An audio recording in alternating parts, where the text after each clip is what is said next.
O sa taxi driver nga gipasangin lang ng ngawat og acetylene og oxygen tank na kulatahan diyang nasakpan. Matod sa driver nga way tag-iya ang mga tangke maong iya kining gikuha. Nang hinaot usab ang driver nga siya mapasaylo. Ang report ni Femery Dumabo. Mga bunog ug samad ang naangko nining taxi driver nga si Joel Colaniban, 31 anyos, kasamtangang nagpuyo sa Talamban, Dakbayan sa Subo. Nakatilaw si Colaniban sa mga kamot sa mga tao sa Haklupan, Dakbayan sa Talisay, diyang nasakpang ni karga sa duha ka dagkong tangke o gibutang sa compartment sa iyang taxi. Giangko ni Colaniban ang sala. Apan matod niya nga nagtuo siya nga wa na kini tag-iya kay naa kini sa daplin sa daan.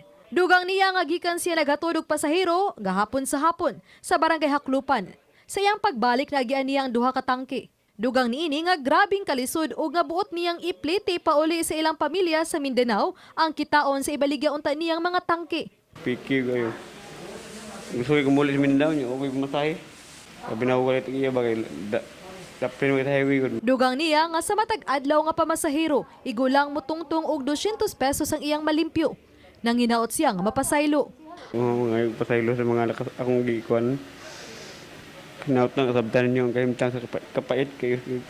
Apan mato di Police Lieutenant Colonel Gerard A. Spelare, ang hepe sa Talisay City Police Station, nga ilang gisubay karon kun nalang bigit basi Colaniban sa maong modus nga mga taxi driver ang musubay sa mga lugar nga mahimong makawatan.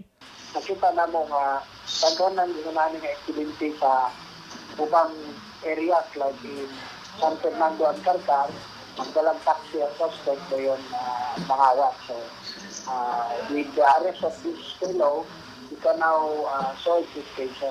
Nagtingkagol karon sa prisuhan si Colaniban human na patambalan. Ang duha ka tangke ang gibanabana nga mobalor og 38,000 pesos. Uban ni John Sulon, ako si Femery Dumabok. Balitang Bisdak.